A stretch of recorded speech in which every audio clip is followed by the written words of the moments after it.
Welcome back to everyone tuning in to the Dark Warrior Perspective channel. It's your boy Dark Warrior, of course. And today's episode is about the ideal of studying Africana history. What I began to do was think about helping someone on their journey, the reading requirements on beginning their journey into Africana Studies. I had a conversation with a good friend of mine the other day, and the question was posed after we bounced all types of history, throughout time, whether it was between ancient Kemet to 19th, 20th century in Africa, in African American history here in the U.S. or throughout the Caribbean. The question was posed to me as, all right, well, if someone who wants to begin their journey on Africana Studies, where should they begin?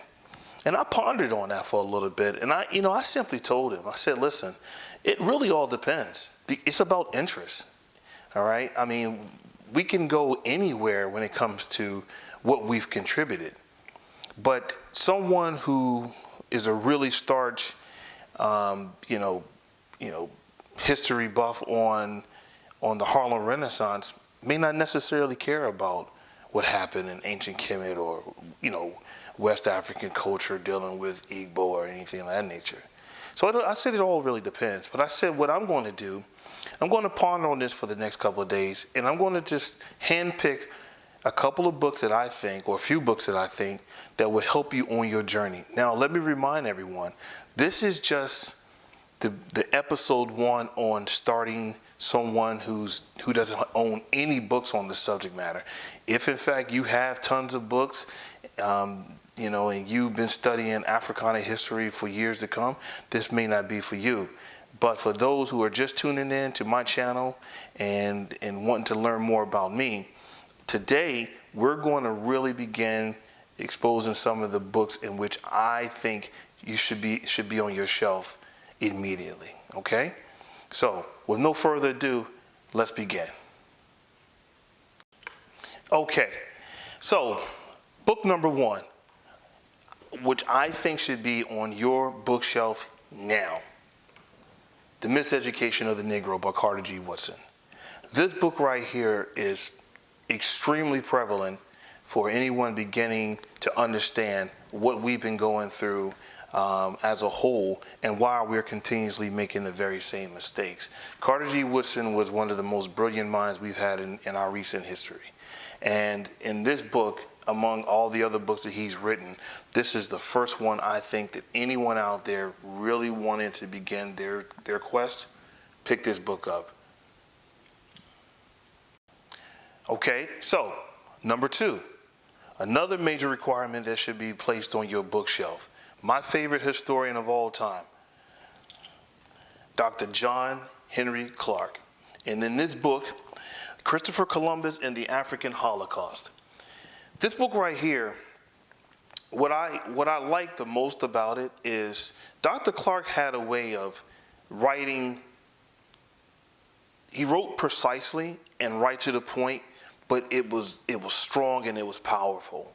And in this book, it's going to take you on a journey on what happened to us as Africans, how Christopher Columbus truly really opened up the floodgates on beginning the African transatlantic slave trade throughout the West Indies.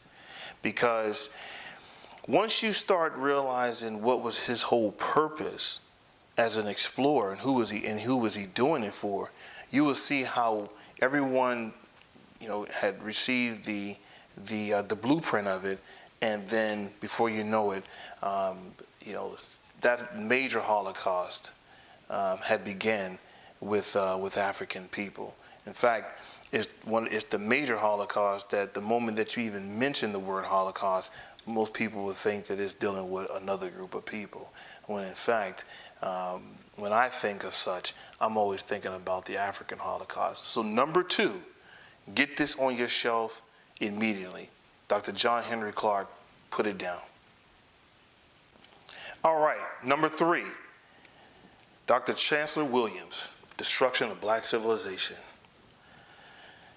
Where do I begin? When someone asks me what happened to the destruction of Africa, how did it fall? What did they go through? The first book that I immediately think about is the Chancellor book, The Destruction of Black Civilization, where he goes into all of the invasions that Africa, specifically Northeast Africa, was going through by, from the Hyksos, the Eurasians, all of these people constantly attacking ancient Kemet, always attacking through, by way of Ethiopia, Nubia. This is right here is a book in which I recommend everyone to get. Destruction of Black Civilization is a body shot. So if you want to answer some of those questions in which has always plagued you about what happened to us as a people on that continent, get this book. Okay, so here we go on to our next great historian. All right, his official name was Dr. Yosef ben-Jochannan, aka Dr. Ben. Legend in his own right, because for 40 plus years, this man laid down the groundwork on the teaching the history of the Nile Valley civilization. And the book that I recommend you to put on your bookshelf, Cultural Genocide. In this book, Dr. Ben not only continued to teach you about that African nation as we know as Kemet, but throughout all of the civilization on the Nile Valley. And what he really gets into thoroughly is how they begin to whitewash a lot of the history in the Nile Valley civilization. Cultural genocide. It speaks for itself. It is them trying to eradicate any of the achievements of the ancestors of that time and the greatness they've done on the continent of Africa prior to any invasion from outsiders. This is a must-have. Cultural genocide. Each time I put my hand on this book and I read the words of Dr. Ben, the only thing that I can say is to never allow him and other greats die in vain. In the Black and African Studies curriculum, cultural genocide, definitely a must of any one of Africana Studies. Okay, number 5, Man, God, and Civilization by John G. Jackson. This book right here is another must that for beginners of Africana Studies. I like how Dr. John G. Jackson used even earlier Greek historians. He used their words to go against modern historians on their claim that the African had not contributed anything. Like Herodotus, for an example, was one of the major historians that John G. Jackson would use in sharing what Herodotus would see when he came into Africa, his description of the African, the greatness of the civilizations that he had witnessed. And John G. Jackson does a superb job with doing that, along with taking you on a journey through the Nile Valley civilization and with how the Greeks had come in, the Romans had come in and learned from us to start their own philosophy, because there was not such thing as what we call philosophy in early Africa. So this is another great book to add to your shelf when you're trying to learn about Africana history. John G. Jackson, Man, God, Civilization. Okay, last but not least, I wasn't going to do this at first. I was going to stop at 5. But I couldn't help myself. I'm excited to really share information with you guys out there. This gentleman right here I'm about to present to you was just so brilliant that even W.E.B. Du Bois had to speak very highly of him. And that's saying something when W.E.B. Du Bois gives praise to someone of their accomplishments in teaching African history. No one other than Joel Augustus Rogers, aka J.A. Rogers, Africa's Gift to America.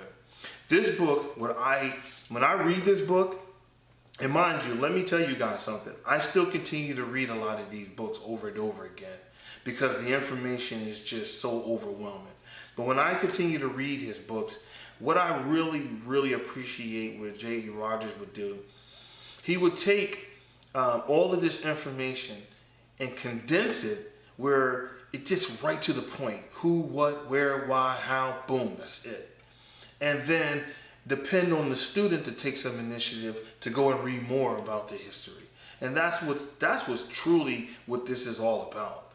We can't possibly share, give you all details of a 400-page book within our, videos and stuff like that. So, but besides all of that, Africa's Gift to America, cherry on the top. Get this book by J.A. Rogers.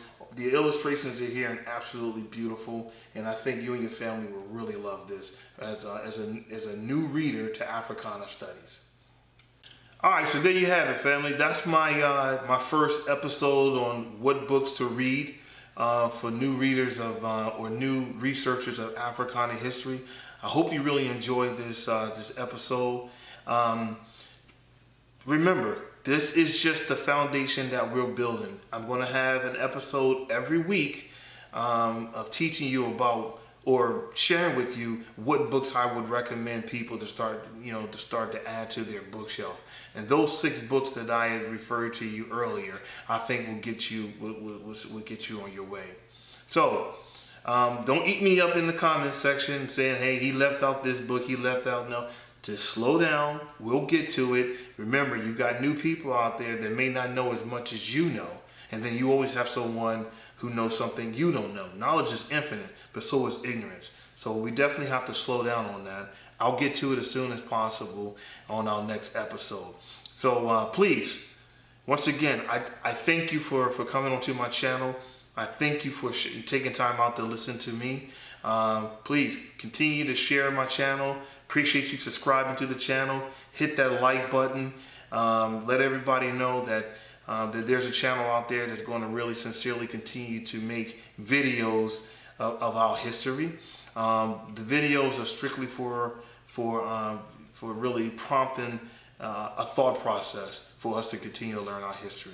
And last but not least, download my app. It's the Dark Warrior Perspective app. It's in the Apple store and it's in the Google store. So you don't have no excuse. They're in both stores. When I developed that app, I made sure that everyone in both worlds will get it. You'll get daily history on Africana Studies. You would definitely get all connections to my social media. And you would also get a chance to go into my business, my woodshop business, cultural wood design. So if you want necklaces or anything like that, then I can design those too. So thank you so much once again. I really appreciate you joining me on this segment of It's Just My Thought, Dark Warrior. Peace.